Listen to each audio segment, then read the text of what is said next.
Ahí estamos. Susana, buenas tardes, un gusto conocerte, ¿cómo estás? Igualmente, mucho gusto de poder estar charlando con vos y con tus alumnos.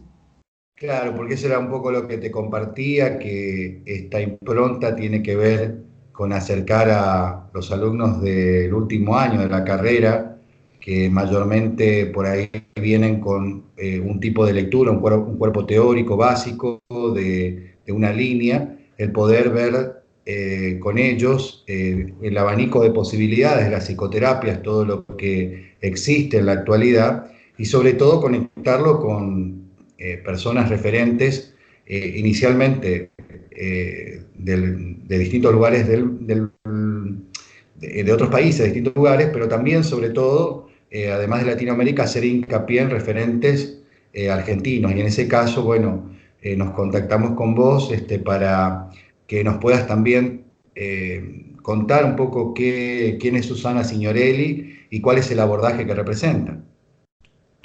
Bueno, en este momento y desde hace muchos años que represento en Argentina el movimiento de la terapia existencial, que fue muy solitaria desde hace muchos años y podríamos decir que hacia finales de la década del 60 tuvo su auge en Argentina, una materia que se daba en la Universidad de Buenos Aires que se llamaba Psicología Comprensiva y que daba todo el enfoque fenomenológico existencial a partir justamente de la fenomenología de Husserl, luego pasando por los filósofos existenciales como Heidegger, Sartre, Merleau-Ponty, para luego pasar a los psiquiatras existenciales como Minkowski, Binswanger y Jaspers, que llevaron a la aplicación práctica las ideas y las concepciones filosóficas.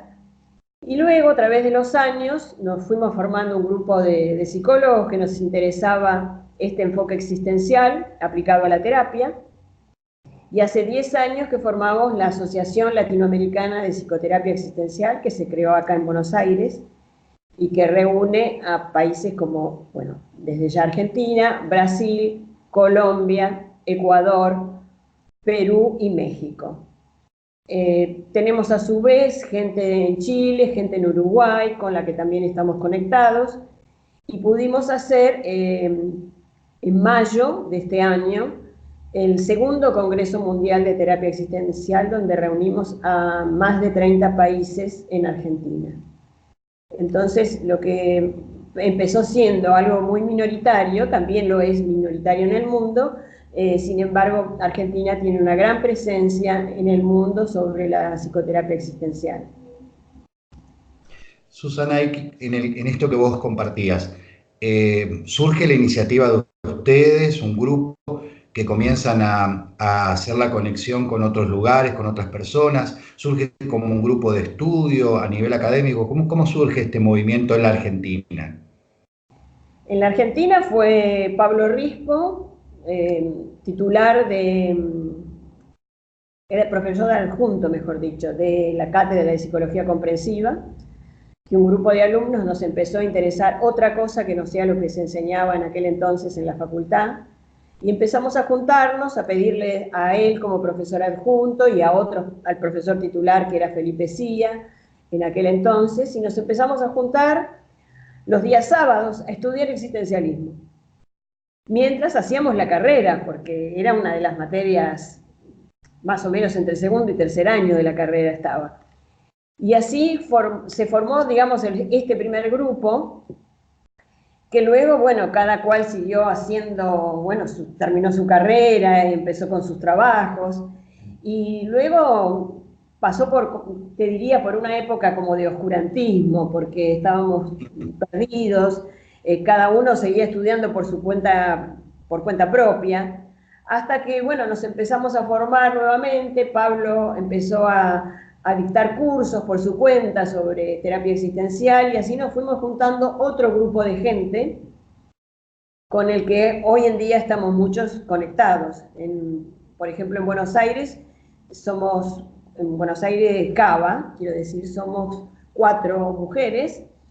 Luego está la sede de Bahía Blanca, que representa a Alpe Sur, Luego tenemos gente en Cuyo y gente también en el noroeste argentino. Ujú. También en O Córdoba. sea que de a poco Ahora, próximamente vamos a ir a se Salta. fue distribuyendo, no solamente en Argentina, sino que se extendió al país, digamos, ¿no? Claro. A partir de empezarnos a juntar entre nosotros, fue que, así un poco por las casualidades, fue una vez en la Feria del Libro, estábamos presentando nuestros libros, y se acerca un colombiano y le dice a Pablo, ay, yo te voy a conectar con otro colombiano que hace existencialismo.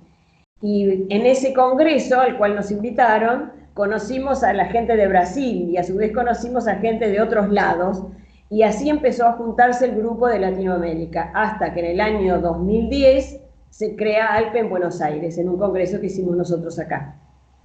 Y ahí ya quedamos unidos estos países que te mencioné recién. A su vez eso dio lugar a que el mundo europeo, que es donde tiene mucho auge hoy en día el existencialismo, empezaron a mirar a Latinoamérica como para decir, oh, ¿qué están haciendo acá? Y entonces nos invitaron a participar del primer Congreso Mundial, y ahí como que tuvimos toda la posibilidad de conocer a la gente de todo el mundo, desde China, India, Canadá, bueno, un montón de países. Y fuimos elegidos a Latinoamérica y Buenos Aires, como yo era la presidenta en aquel momento de ALPE, fui elegida para hacer el segundo Congreso Mundial, lo cual acepté con mucho temor, porque era una gran responsabilidad, pero bueno, encantada de hacerlo, y fue, la verdad que yo considero que fue brillante este Congreso. Y, bueno, y ahí estuvimos teniendo un lugar muy importante en la Organización Mundial de la Terapia Existencial en estos momentos.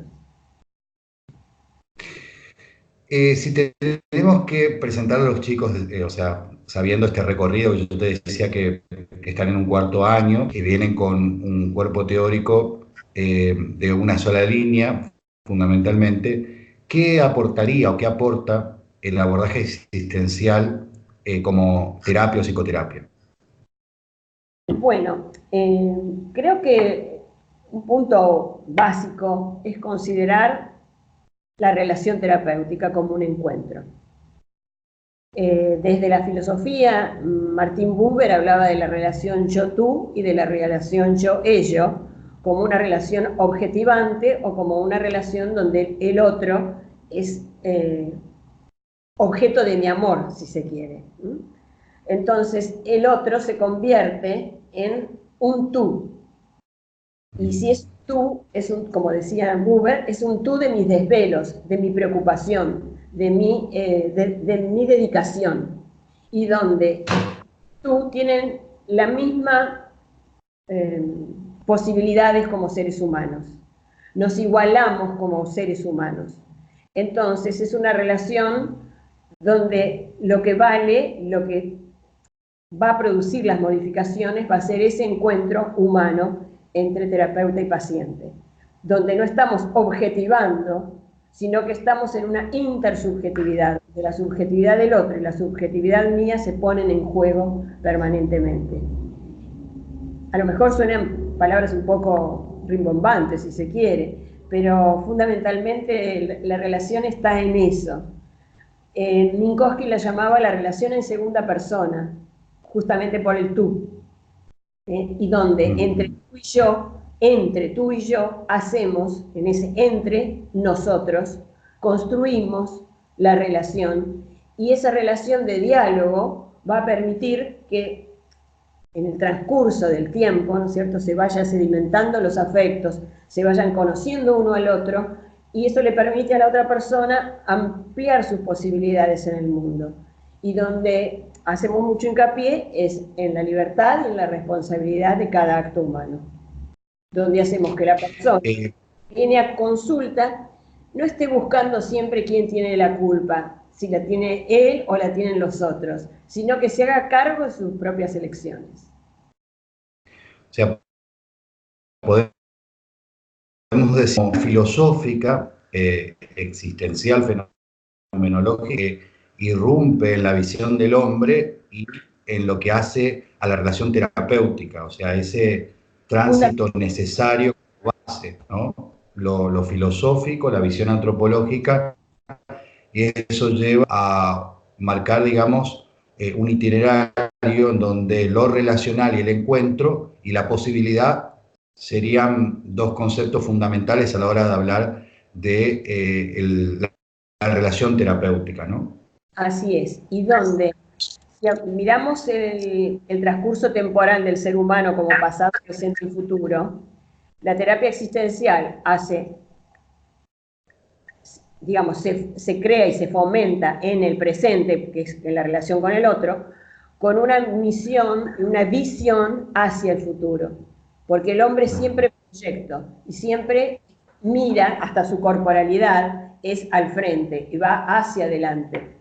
Entonces el pasado nos sirve como una guía para ver hacia dónde va, pero no para detenernos en él, sino para construir hacia adelante.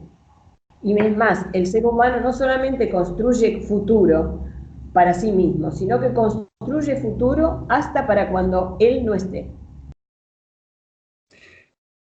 En esto de la presencia del otro, digamos, más allá de la relación, el otro está no solamente en la relación terapéutica, sino está como visión de misión, digamos, ¿no? Humana, la otredad, la nostredad.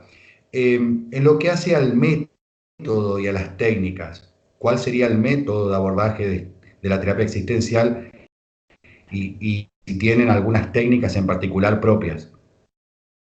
No, no tenemos técnicas propias. Es más, dentro de los existenciales hay quienes están opuestos a las técnicas. Dentro de la visión argentina del existencialismo utilizamos técnicas, algunas de otras corrientes, no tenemos ningún prurito en decir que son de otras corrientes, pero siempre tenemos la mirada existencial sobre las mismas. Incluso hacemos diagnósticos, utilizamos test, pero con una mirada existencial. Y entonces cambia sustancialmente lo que estamos buscando. No estamos buscando un diagnóstico tipo de SM4, donde, bueno, a lo mejor le tenemos que informar a una obra social sobre esto y se lo informaremos así, pero para nuestra necesidad en la relación con el otro no nos sirve un título, sino que nos sirve descubrir la modalidad del ser, cómo desarrolla esa persona tal o cual patología, donde lo importante no es la patología, sino la persona con sus posibilidades de salud y no tanto de enfermedad. ¿Qué relación se puede establecer con los primos de la logoterapia? Muy bien, dijiste primos, así los consideramos. Bueno, Viktor Frankl y luego su seguidor fue contemporáneo actual, Alfred Lengle, de Austria, que habla muy bien español y que estuvo en Buenos Aires para nuestro congreso. Tienen en común que parten de una fenomenología y parten de muchos conceptos existenciales. Entonces también los consideramos dentro del existencialismo. Frankl hablaba de la voluntad de sentido y cómo encontrar el sentido en cada acto humano. Bueno, nosotros también lo consideramos, aunque no es nuestra piedra fundamental, pero está dentro de los movimientos existenciales, que son varios. Así que sí, somos primos. Estamos dentro de la misma.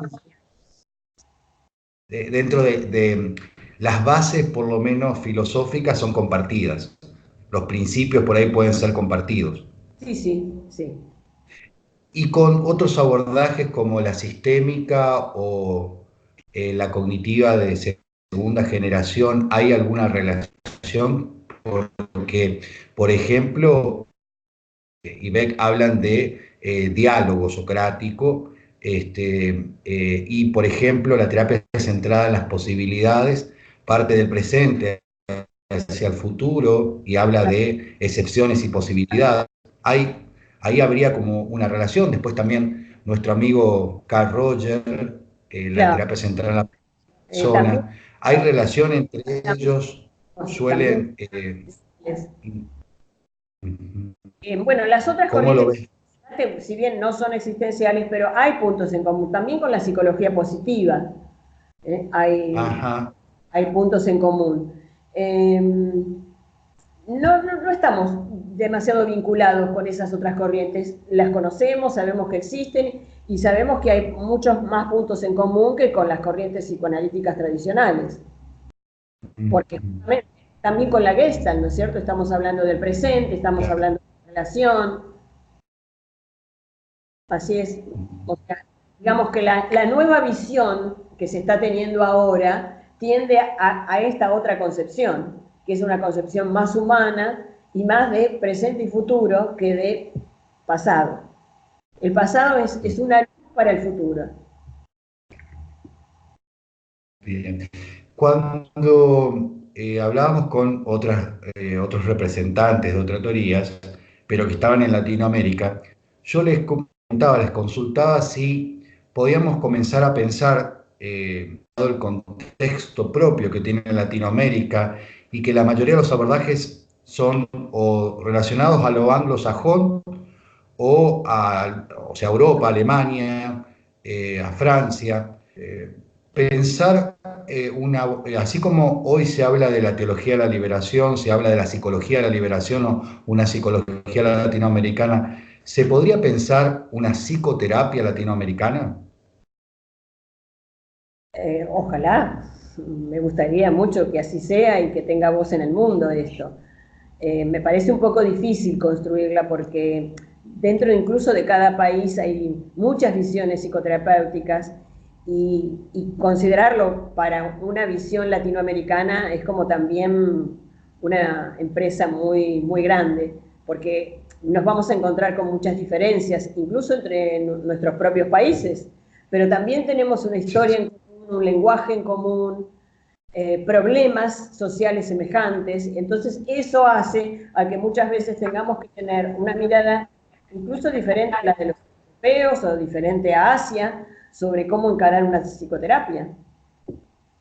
Mira, vos sabés que hablando de esta, tratar de, la globalización nos ha traído una mirada hacia todo el mundo, ¿no es cierto?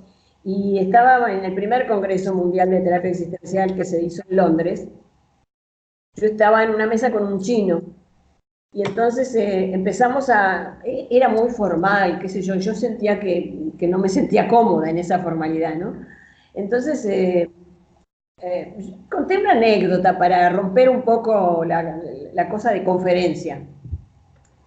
Y de cómo me sentía yo, que no hablaba inglés, cómo me sentía caminando por Londres, cuando escuchaba un italiano, cuando escuchaba un español, y que inmediatamente yo me sonreía, o me dirigía a ellos, o había o alguien que hablara en portugués, ¿no es cierto? Algo que sea cercano a mis costumbres, a mi oído, a mis posibilidades.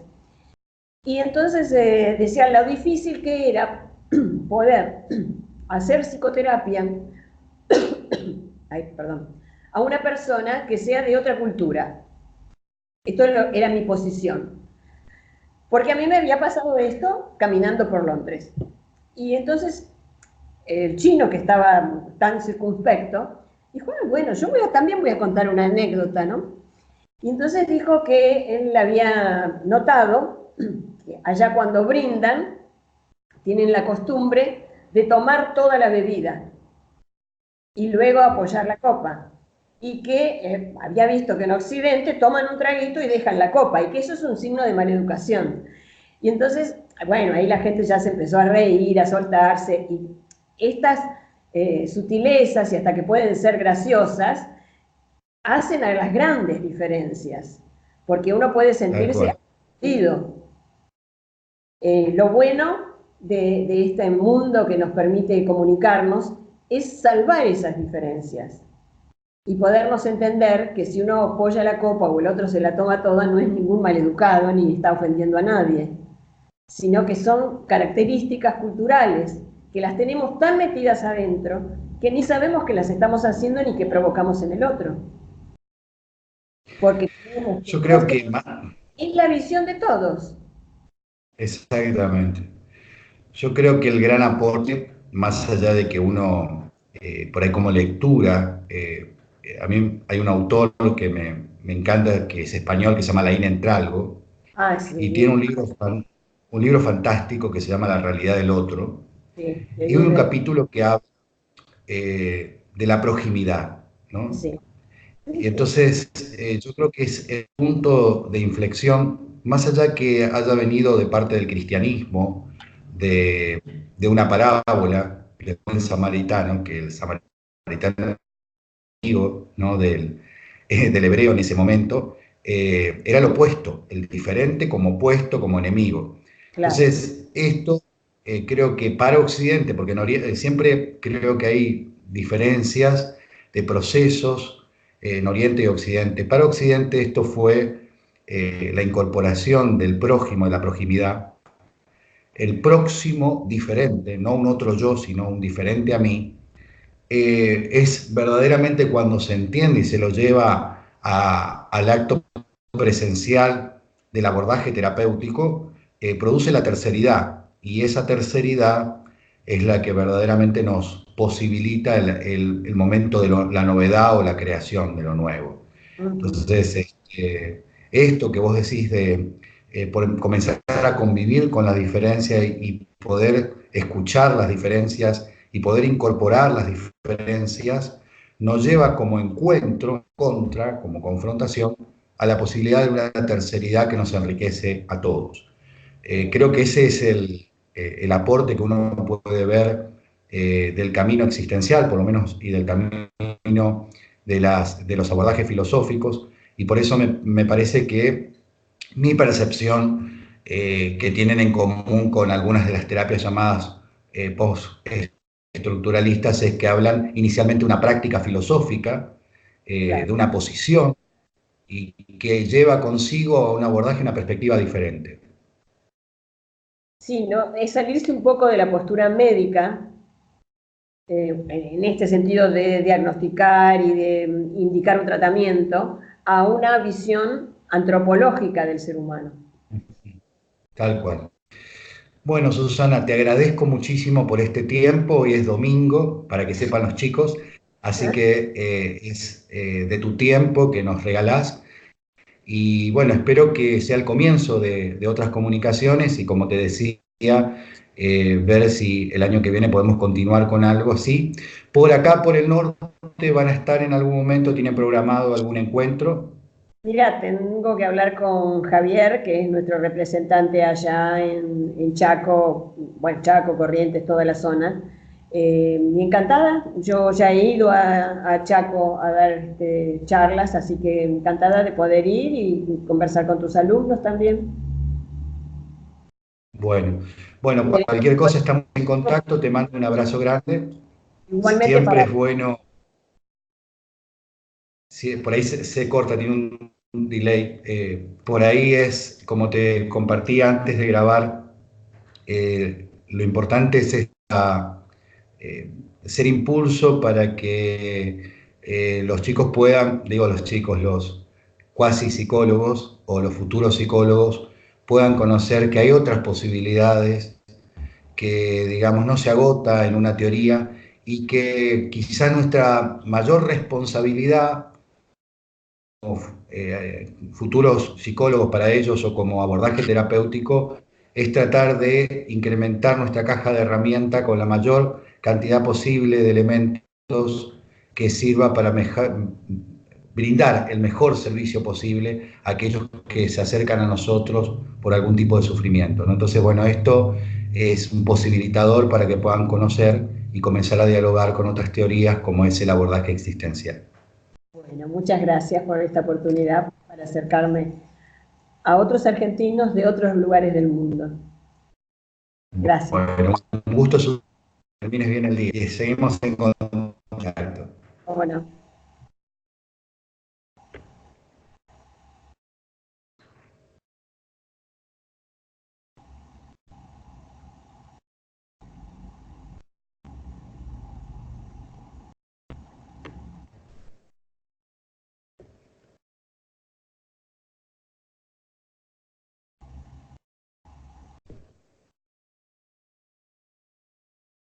¿Ya lo terminaste de grabar?